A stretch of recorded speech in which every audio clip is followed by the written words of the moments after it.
Yun. Kung mapapansin nyo, bago na tayo. Dito na tayo sa July 22 Audax 400. Kung napanood nyo yung part 1, nag-DNF tayo. Ito na yung SR ride natin. Sana sweet revenge ride natin, mga kaibigan. Let's go at samahan mo kami. Bro, good luck. So again, this is not a race. The Audax is not a race. We value safety over speed. 5, 4, 3, 2, 1. Rock and roll! Rock and roll, everybody! Rock and roll. Chat, safety first. Let us come back to our loved ones in one piece. This is not a race. On garage!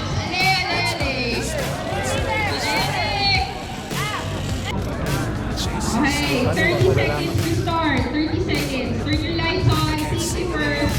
5, 4, 3, 2, 1. Rock and roll! Safety first. On garage. Safety first. Good morning! 200 kilometers per hour. What a Saturday!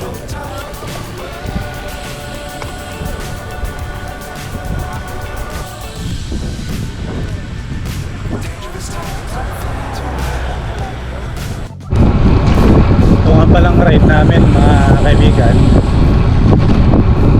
Sumabay kami sa 200 na release 4 AM. So may late kami ng 30 minutes. Sinabayan namin si David lang sa kanyang release na 200.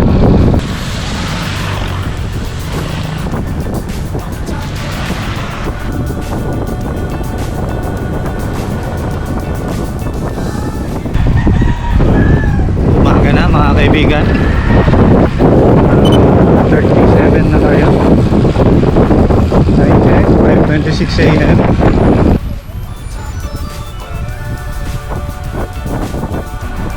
Mafag dito.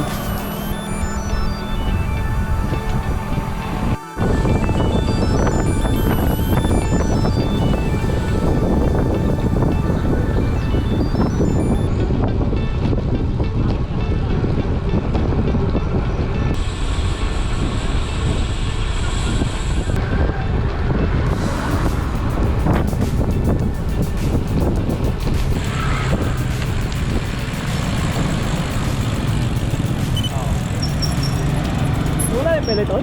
Alis na tayo sa first checkpoint. 6:04 AM. Bira na agad.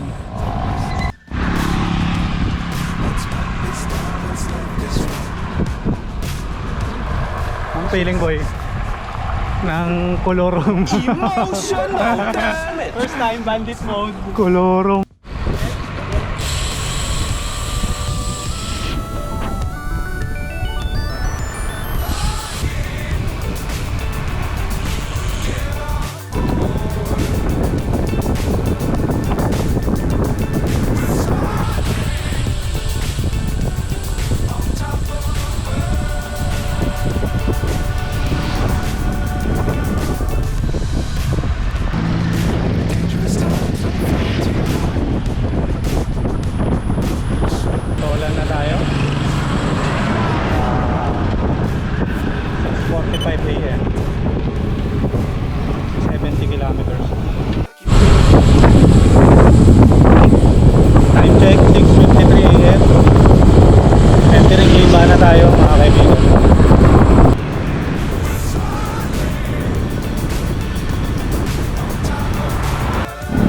Tayo sa long climb, mga kaibigan.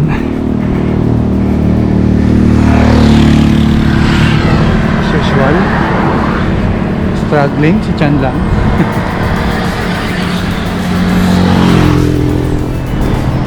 Yung 400 wala dito. Wala pa. 104 kilometers. Mga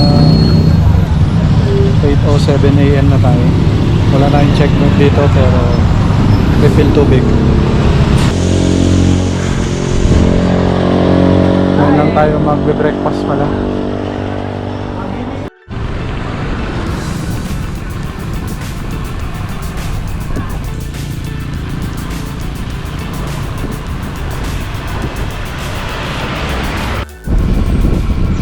Buti sumasang-ayon ang panahon mga kaibigan. Hindi ganun kainit. Walang araw. May mga ulap-ulap lang. Dito na tayo sa tapos mga kaibigan. 9:56 AM, nakaka 132.2 kilometers na tayo.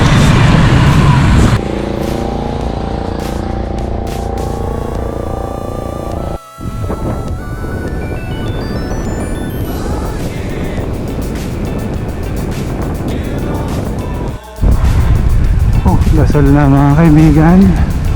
148 kilometers na tayo. 33 AM. So dumating tayo dito sa Basol checkpoint, 150 kilometers, 10:38 AM. Pahinga lang saglit at sibat na ulit.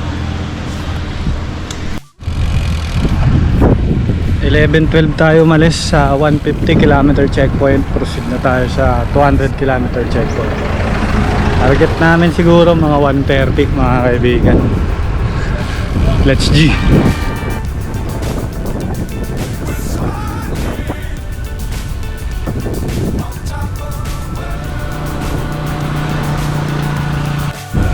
So andito na tayo sa favorite na spot ko mga kaibigan. Ang pinaka-aking hate sa Utang Tubig ay yung Gasol Arc Rockwell Pine.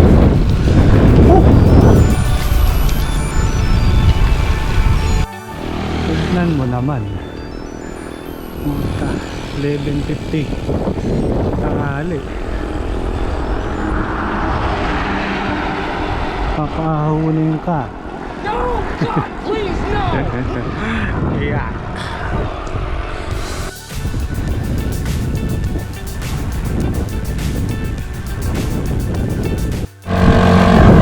Soft drinks break tayo sa 167 km mark. Wala eh. Init na eh. Kailangan mag-cool down.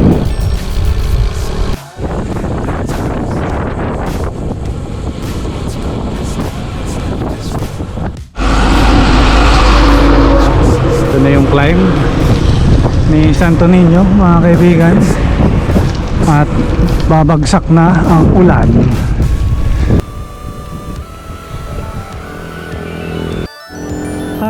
Lapit na. Sakit na ang tuhod ko. Puta. Stop it. Get some help. Shit. Ngayon pa sumakit.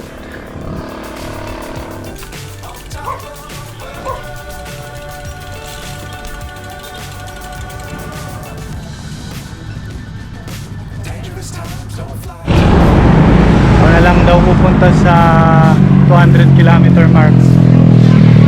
Iwan na si kuya dun sa kinainan namin. Bandit lang naman siya. So, meron pa tayong 16 kilometers. Ito yung mga gusto kong panahon eh. Mga mag-aguom ba? Madilim. Tagalog na ito. Cloudy. English yun. Okay. Problema ko lang kaibigan, mga kaibigan eh, tuhod ko. Dalawang beses na yan! Sana wala yung sakit. Dito na ako sa 200 km checkpoint. Babalik na ako. So yan, naiwan na dun. Let's go.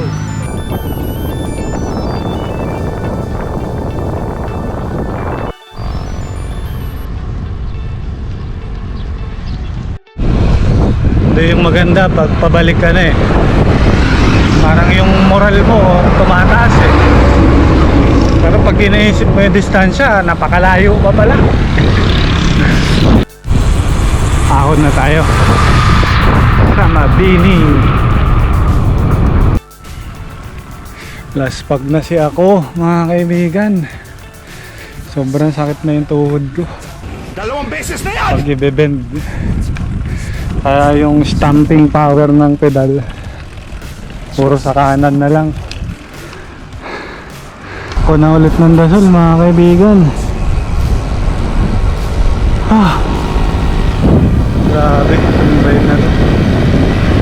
Ngayon pa sumakit yung but tsagayin natin. Last na to eh. Ka 250 na tayo mga kaibigan. 520 kami dumating dito sa control point.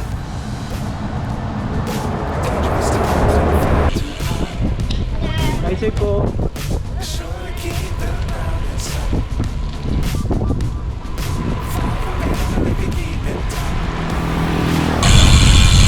lahat ng bagay na dadaan sa tiyaga. Thank you again, that's all. Sabit tayo dito sa cruise control train. Ang haba na namin mga kaibigan.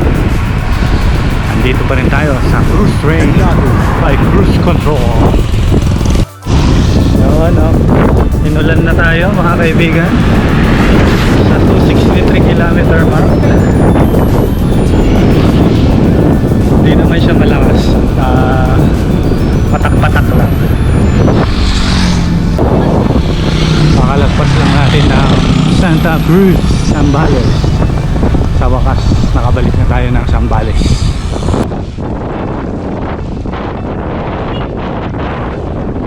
Lakas na ng ulan mga kaibigan. Inulan na tayo. Mga kaibigan, naabot kami sa 280 kilometer mark. Sugod na kami mga kaibigan. Sabi na ito.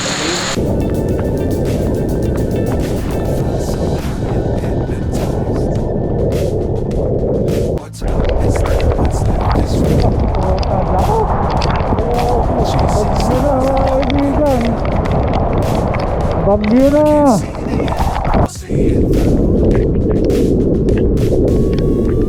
Ano sabi mo ba? Ilan ka lang, SR kami!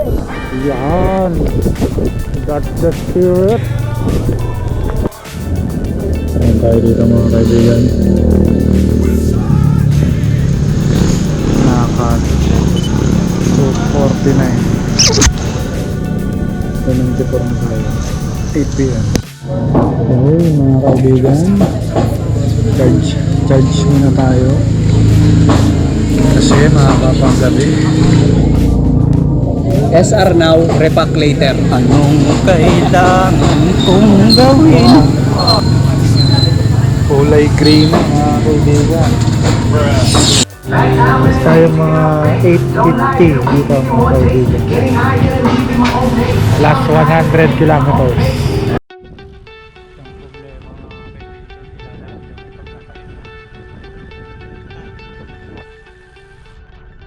After namin kumain, malapit sa Masinloc checkpoint, nagpahinga lang kami sandali at pumadyak ulit. Isa sa mga naging problema ko sa mga sandaling ito, pagkagaling namin sa pahinga tapos papadyak ulit, nilalamig ako. Hindi lang simpleng lamig, kundi nanginginig talaga. So yung balabal na binigay ng Audax at hiniram ko yung sleeves from Brian lang, sinuot ko at hindi na kami huminto hanggang Kabanggan checkpoint para tuloy-tuloy at ma-maintain namin yung init ng katawan sa pagpadyak. Isa pa sa mga naranasan namin during this ride ay yung hallucination. Hallucination na malala talaga. Yung tipong may makikita ka na tumatawid habang pumapadyak ka. Mga ilaw ng sasakyan na naka-high beam, nakikita ko na as arko. From Candelaria, kung saan bumuhos yung malakas na ulan, hanggang San Marcelino, ganun kahaba kami inulan at nilamig. Kaya siguro kung ano nang nararamdaman namin. After Kabanggan checkpoint, tinuloy-tuloy na namin ito. Ito na yata ang pinakamahabang 50 kilometers na napadyakan namin. Takbong 18 to 20 kph na lang kami. Tiniis ang antok, pagod, ngawit, gutom at lahat ng nararamdaman namin para matapos na ang kabaliwang ride na ito. Habang paakyat na ako sa last climb, nakangiti na akong kinakausap ko ang sarili ko. Job well done, dyan lang. Sabay tapik sa balikat. Baliw. Masasabi kong certified baliw na kami. Baliw na nag-e-enjoy na mahirapan para sa ride. Salamat sa lahat ng sumabaybay sa aming kwentong Odax. Salamat sa aking riding buddy na si Brian lang. At salamat sa aming mga asawa sa walang sawang pagsuporta. Salamat sa Odax. We are now officially SR. Super Randonneur.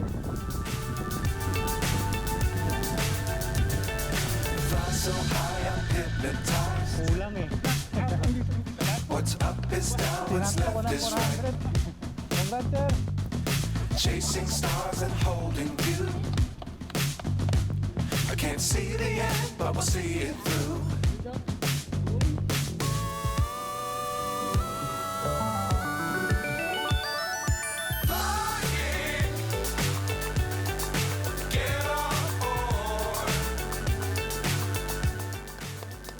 From pandemic rider to a super randonneur. Nagsimula sa munting goal na makasali lang sa isang organized cycling event, pero ang ending, naging SR. This is not a race, ang sabi lagi sa umpisa. It is a test against yourself kung hanggang saan ang kapasidad mo. Kapasidad mong pumadyak sa kahit anumang pagsubok nating sa buhay. Kapasidad mong mag-isip sa kahit anumang panahon. Matutong tumanggap ng pagkatalo at bumalik muli para ipanalo. I-enjoy at i-appreciate ang mga bagay na kung anuman ang meron tayo. Iilan lang ito sa mga naiparanas at natutunan ko sa Odax. It's not about the destination, but the journey. Someday kapag matatanda na kami, we'll look back and tell our Odax stories sa aming mga apo. Hopefully, they'll get inspired to just continue moving forward. Padayon sa pagpadyak mga kaibigan. Until the next ride.